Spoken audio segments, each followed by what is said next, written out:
Welcome to day 2 of Unplanned Tourist in China.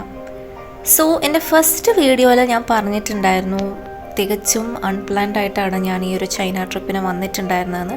And also ആദ്യത്തെ ദിവസം എന്ന് വെച്ച് കഴിഞ്ഞാൽ ജസ്റ്റ് നമ്മൾ അറൈവ് ചെയ്തതായതുകൊണ്ട് തന്നെ അധികം അങ്ങനെ എക്സ്പ്ലോർ ചെയ്യാൻ പറ്റിയിട്ടുണ്ടായിരുന്നില്ല. സോ ഇന്ന് രണ്ടാമത്തെ ദിവസമാണ്. ഇന്നാണ് ശരിക്കും ഐറ്റിനറി പ്രകാരം ഞാൻ എക്സ്പ്ലോർ ചെയ്യാൻ പോകുന്നത്. ഈ ഒരു സമയത്ത് പോലും ഞാൻ എന്താ ഇനി കാണാൻ പോകുന്നതെന്ന് അറിയത്തില്ല. ഞാൻ ജസ്റ്റ് വ്യൂ ഒക്കെ നല്ലപോലെ എൻജോയ് ചെയ്ത് പോവാണ്. കാരണം ഞാൻ ഈ സ്ഥലങ്ങളൊന്നും ഗൂഗിൾ പോലും സെർച്ച് ചെയ്ത് നോക്കിയിട്ടില്ല. സോ ഇതെനിക്ക് ഫസ്റ്റ് നല്ല എക്സ്പീരിയൻസ് തന്നെയായിരുന്നു. അപ്പം ഇന്ന് നമ്മൾ കുട എടുക്കേണ്ട ഒരു ദിവസമായിരുന്നു. കാരണം അപ്രതീക്ഷിതമായിട്ട് മഴ പ്രത്യക്ഷപ്പെട്ടു. പക്ഷെ കുഴപ്പമില്ല, കുറച്ച് നേരം നമ്മൾ മഴ കൊണ്ട് നടക്കാമെന്നൊക്കെ വിചാരിച്ചെങ്കിലും പിന്നെ നമുക്ക് മനസ്സിലായി കുടയില്ലാതെ പറ്റില്ല. ചൈനയിലെ മഴയുടെ ഒരു കാര്യം പറഞ്ഞു കഴിഞ്ഞാൽ നമ്മുടെ നാട്ടിലെ പോലെ പെരുമഴയല്ല, പക്ഷേ കുട ചൂടാതെ നമുക്ക് നടക്കാനും പറ്റത്തില്ല.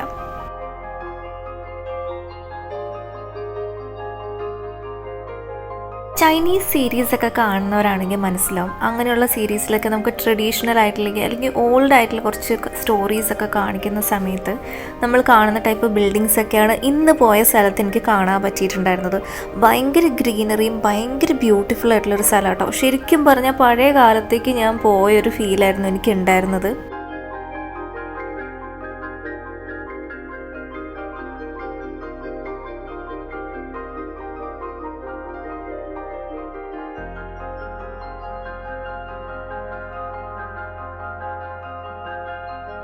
ഈ ഒരു ഏരിയയുടെ പ്രത്യേകത എന്ന് വെച്ച് കഴിഞ്ഞാൽ ഷോപ്സൊക്കെ അടുപ്പിച്ചാണ്, ഒരു ഗ്യാപ്പ് പോലും ഇല്ലാതെ ഓരോ റൂം പല പല ഷോപ്സ് ആയിട്ടാട്ടോ വരുന്നത്. ഫുഡിൻ്റെ ഷോപ്സ് ഉണ്ട്, ഡ്രസ്സിൻ്റെ ഷോപ്സ് ഉണ്ട്, അതേപോലെ തന്നെ ഓൾഡ് ആയിട്ടുള്ള ഐറ്റംസ്, മീറ്റ് ഐറ്റംസ്, അങ്ങനെ പല ഷോപ്സും ഉണ്ട്.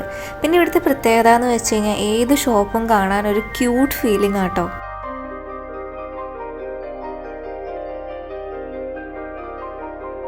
ഈ സ്ഥലം വിസിറ്റ് ചെയ്യാനുള്ള മെയിൻ റീസൺ എന്ന് വെച്ച് കഴിഞ്ഞാൽ ഓപ്പൺ ബോട്ടിൽ ട്രാവൽ ചെയ്ത് ഇതൊക്കെ ഒന്ന് എക്സ്പീരിയൻസ് ചെയ്യാനായിരുന്നു.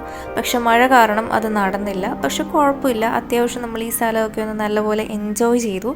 നെക്സ്റ്റ് ഉച്ചയായപ്പോൾ ഞങ്ങൾ ചൈനീസ് റെസ്റ്റോറൻറ്റിൽ പോയി ഫുഡ് ട്രൈ ചെയ്യാണ് ചെയ്തത്. ഫസ്റ്റ് ടൈം ചൈനീസ് റെസ്റ്റോറൻറ്റിൽ നിന്ന് ഫുഡ് ട്രൈ ചെയ്യുക കേട്ടോ. ആകെ കുറച്ചൊരു ഡൗട്ട് ഉണ്ടായിരുന്നു ടേസ്റ്റ് ഇഷ്ടമാവുമെന്ന്. പക്ഷെ കുഴപ്പമുണ്ടായില്ല, ചിക്കനൊന്നും കുഴപ്പമുണ്ടായില്ല.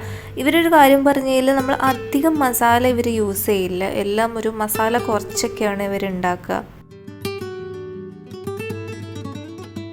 സെക്കൻഡ് ഡേ ഫുൾ മഴയായിരുന്നു കേട്ടോ, പറയാൻ വയ്യ. ഞാൻ രാവിലെ തുടങ്ങിയ മഴയാണ്, അത് എപ്പോഴെങ്കിലും ഒരു ഉച്ചയാകുമ്പോഴെങ്കിലും നിൽക്കുമെന്നാണ് ഞാൻ വിചാരിച്ചിട്ടുണ്ടായിരുന്നത്. പക്ഷേ ഉണ്ടായിരുന്നില്ല. പെരുമഴയായിട്ട് എപ്പോഴും ഉണ്ടായില്ല, പക്ഷെ ഇതേപോലെ നമുക്ക് കുട ചൂടാതെ നടക്കാൻ പറ്റാത്തൊരവസ്ഥയായിരുന്നു. പിന്നെ ആകെ ഒരു ആശ്വാസം ഈ ഒരു മ്യൂസിയത്തിൽ കയറിയപ്പോഴായിരുന്നു കേട്ടോ. ഈ ഒരു മ്യൂസിയത്തിൽ കയറിയപ്പം ഞാൻ ശ്രദ്ധിച്ചൊരു കാര്യം എന്ന് വെച്ച് കഴിഞ്ഞാൽ ഇതിൻ്റെ എൻട്രൻസിൽ തന്നെ ഇവർ നമ്മുടെ കുട ഇടാൻ വേണ്ടിയിട്ട് ഒരു പ്ലാസ്റ്റിക്കിൻ്റെ കവർ തന്നിട്ടുണ്ടായിരുന്നു. സോ അതുകൊണ്ട് തന്നെ മ്യൂസിയത്തിൽ എവിടെയും വെള്ളം അകത്തുമില്ല. നമുക്കാണേലും ഈ കുട പിടിച്ച് എങ്ങനെ ഇതിൻ്റെ ഉള്ളിൽ കയറും എന്നുള്ള ഡൗട്ടും വേണ്ട.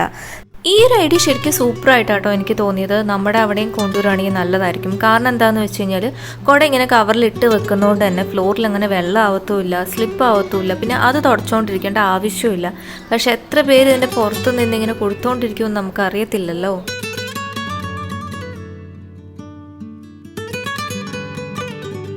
ഈ മ്യൂസിയത്തിൽ പോയ സമയത്ത് ഞാൻ ശ്രദ്ധിച്ചൊരു കാര്യം എന്താണെന്നറിയോ, കുറേ സ്കൂൾ പിള്ളേരുണ്ട്, അല്ലാതെ കുറേ ഫാമിലീസും ഒക്കെ വന്നിട്ടുണ്ടെങ്കിലും അവരൊക്കെ നല്ല ഡിസിപ്ലിൻ കാത്ത് സൂക്ഷിക്കുന്നവരാണ്.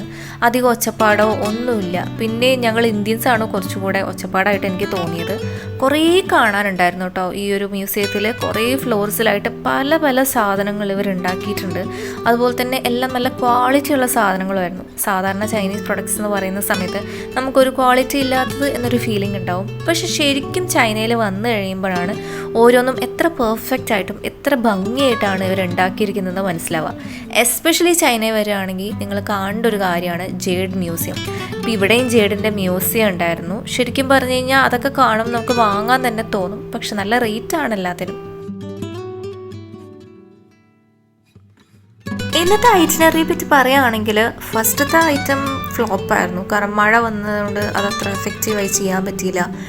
സെക്കൻഡത്തെ ഐറ്റം മ്യൂസിയം വിസിറ്റ് ആയിരുന്നു. എന്നെ സംബന്ധിച്ചിടത്തോളം ഞാനൊരു മ്യൂസിയം ഇഷ്ടപ്പെടുന്ന ഒരാളല്ല, പക്ഷേ ഈ ഒരു മ്യൂസിയത്തിൽ അത്യാവശ്യം നല്ലതുപോലെ കാണാനുണ്ടായിരുന്നു കേട്ടോ. എന്ത് ക്ലീൻ ആയിട്ടാണ് ഇവർ ഈ ഒരു മ്യൂസിയം കീപ്പ് ചെയ്തിരിക്കുന്നതെന്നൊക്കെ ശരിക്കും പറഞ്ഞാൽ ഇത് മ്യൂസിയം ആണോ എന്ന് തന്നെ നമുക്ക് ഡൗട്ട് വരും. അത്രയും പക്ക പെർഫെക്റ്റും അത്രയും സ്റ്റൈലിഷും ആയിട്ടാണ് ഇവർ കീപ്പ് ചെയ്തിരിക്കുന്നത്. ആ ഒരു കളർ കോമ്പിനേഷൻ വരെ എനിക്ക് ഭയങ്കര ഇഷ്ടമായിട്ടോ. ശരിക്കും പറഞ്ഞു കഴിഞ്ഞാൽ ഭയങ്കര മിനിമലിസ്റ്റിക് ആണ്, എന്നാൽ തന്നെ നല്ല എലഗൻ്റ് ആയിട്ടാണ് ഇവർ ഓരോന്നും ഡിസ്പ്ലേ വരെ ചെയ്തേക്കുന്നത്. ശരിക്കും പറഞ്ഞു കഴിഞ്ഞാൽ നമുക്ക് എല്ലാം കാണുമ്പോൾ വാങ്ങിക്കാൻ തോന്നും. ഇതാണ് ചൈനയിലെ ജെയ്ഡ് സ്റ്റോൺ കൊണ്ടുള്ള ജ്വല്ലറീസ്. ഇതിട്ട് കഴിഞ്ഞാൽ ഗുഡ് ഫോർച്യൂണും അതുപോലെ വെൽത്തും അട്രാക്റ്റ് ചെയ്യുന്ന കേട്ടോ അവർ പറയുന്നത്. കുറേ ജ്വല്ലറീസ് ഉണ്ടായിരുന്നു. ശരിക്കും പറഞ്ഞാൽ ഇവിടെ വരുന്നവരൊക്കെ അത്യാവശ്യം ഇത് വാങ്ങിക്കൊണ്ട് തന്നെ പോകുന്നുണ്ട്. കാരണം ചൈനയിലാണ് ജെയ്ഡിൻ്റെ ഉറവിടം വരുന്നത്. അതുകൊണ്ട് തന്നെ ചൈനയിലെ ഒരു സ്പെഷ്യൽ ജ്വല്ലറിയാണ് ജെയ്ഡ്. ഇവിടെ വരുവാണെങ്കിൽ ഇത് മസ്റ്റായിട്ടും വാങ്ങിക്കണം എന്നാണ് എല്ലാവരും പറയുന്നത്. മ്യൂസിയത്തിൽ ലക്ഷറിയസ് ആയിട്ടുള്ള ഐറ്റംസിന് ശേഷം ഞങ്ങൾ പിന്നെ പോയത് ഷോപ്പിങ്ങിനാണ് കേട്ടോ. പേടിക്കണ്ട, മ്യൂസിയത്തിൽ നിന്നല്ല, വേറെ തന്നെ ചീപ്പായിട്ടുള്ള ചൈനീസ് പ്രൊഡക്ട്സ് കിട്ടുന്ന ഒരു ഷോപ്പിലേക്കാണ് പോയത്. ഇവിടെ വന്നിട്ട് എന്ത് വാങ്ങും എന്നെനിക്ക് ഡൗട്ട് ഉണ്ടായിരുന്നു. പക്ഷേ ചൈനയിൽ വന്നിട്ട് ഒന്നും വാങ്ങാതെ പോകാതിരിക്കാനും പറ്റില്ലല്ലോ. അത്യാവശ്യം കാണാൻ നല്ല ക്വാളിറ്റി ഉണ്ട്, എല്ലാം നല്ല റേറ്റും ഉണ്ട്. പിന്നെ എങ്ങനെയാണ് ഇത് ചീപ്പ് റേറ്റിന് ഇവിടുന്ന് കിട്ടുന്നതെന്ന് എനിക്ക് മനസ്സിലായിട്ടില്ല. വില പേശി വാങ്ങാൻ കഴിവുണ്ടെങ്കിൽ ചീപ്പ് റേറ്റിന് കിട്ടും, ഇല്ലെങ്കിൽ ഉള്ള വില കൊടുത്ത് തന്നെ വാങ്ങേണ്ടി വരും.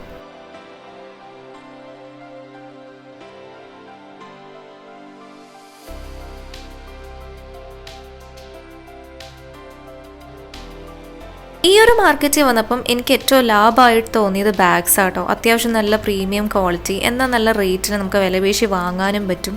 ഇവിടെ വന്നപ്പോഴാണ് ഞാൻ കശ്മീരി സിൽക്ക് എന്ന് കണ്ടത്. അപ്പം ഞാൻ വിചാരിച്ചു നമ്മുടെ നാട്ടിലെ കശ്മീരാണ്, പക്ഷേ അല്ല, ഇത് ഇവരുടെ കശ്മീരാണ്. അത്യാവശ്യം കുഴപ്പമില്ലാത്ത സിൽക്കൊക്കെയാണ്, എല്ലാം വിലപേശി വാങ്ങണമെന്ന് മാത്രം.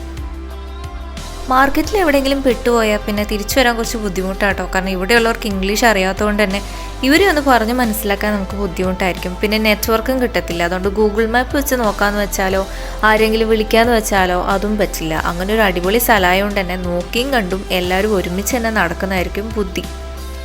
ഇതായിരുന്നു സെക്കൻഡ് ഡേയിലെ ലാസ്റ്റ് ഐറ്റം, ക്രൂയിസ് ഷിപ്പ്. ഇത് ശരിക്കും പറഞ്ഞാൽ എനിക്ക് സർപ്രൈസ് ആയിരുന്നു കേട്ടോ. കാരണം ഞാൻ ഇതൊരിക്കലും എക്സ്പെക്റ്റ് ചെയ്തിട്ടുണ്ടായിരുന്നില്ല ഈ ഒരു വ്യൂ ഉണ്ടാവുമെന്ന്. പക്ഷെ ഞാൻ പറഞ്ഞ പോലെ തന്നെ രാവിലെ തൊട്ട് വൈകുന്നേരം വരെ നമുക്ക് മഴ തന്നെയാണ്. അതുകൊണ്ട് തന്നെ ക്രൂയിസ് ഷിപ്പിലാണെങ്കിലും പുറത്തു വന്നൊന്ന് എൻജോയ് ചെയ്യാമെന്ന് വെച്ചാലും കുടയും ചൂടി നിൽക്കേണ്ട അവസ്ഥയായിരുന്നു. ഈ ഒരു മഴയുടെ പ്രത്യേകത എന്ന് വെച്ചാൽ തലയിലേക്ക് ഇങ്ങനെ കുത്തുന്ന പോലെയാണ് വീഴുക. അതുകൊണ്ട് നമുക്ക് കുടയില്ലാതെ നിൽക്കാനും പറ്റത്തില്ല. ചൈനയുടെ നൈറ്റ് വ്യൂ ശരിക്കും ഞാൻ ഇന്നാട്ടോ എക്സ്പീരിയൻസ് ചെയ്യുന്നത്. എന്ത് ബ്യൂട്ടിഫുൾ ആ ബിൽഡിങ്സ് ഒക്കെ കാണാൻ വേണ്ടിയിട്ട്, എന്ത് രസമാണ് ഓരോ ലൈറ്റ്സും കാണാൻ വേണ്ടിയിട്ട്. നല്ല ഭംഗിയായിട്ട് ഇവർ കീപ്പ് ചെയ്തിട്ടുണ്ട് കേട്ടോ. ശരിക്കും പറഞ്ഞാൽ ഇന്നത്തെ ദിവസം എനിക്ക് ഏറ്റവും ഇഷ്ടമായത് ഈ ക്രൂസിലെ ട്രാവൽ തന്നെയായിരുന്നു.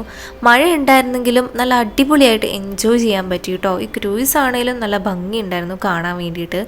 സോ ഇന്നത്തെ ഡേ ഇങ്ങനെ അവസാനിക്കുകയാണ്. ഇന്നത്തെ വീഡിയോ എല്ലാവർക്കും ഇഷ്ടമായി ഞാൻ വിശ്വസിക്കുന്നു. എന്തെങ്കിലും ഡൗട്ട്സ് ഉണ്ടെങ്കിൽ കമൻറ്റ് സെക്ഷനിൽ പറയാവുന്നതാണ്. ഇഷ്ടമെങ്കിൽ ലൈക്ക് ചെയ്യാൻ മറക്കരുത് കേട്ടോ. അതുപോലെ ആദ്യമായിട്ടാണ് വരുന്നെങ്കിൽ സബ്സ്ക്രൈബും ചെയ്യണം. താങ്ക്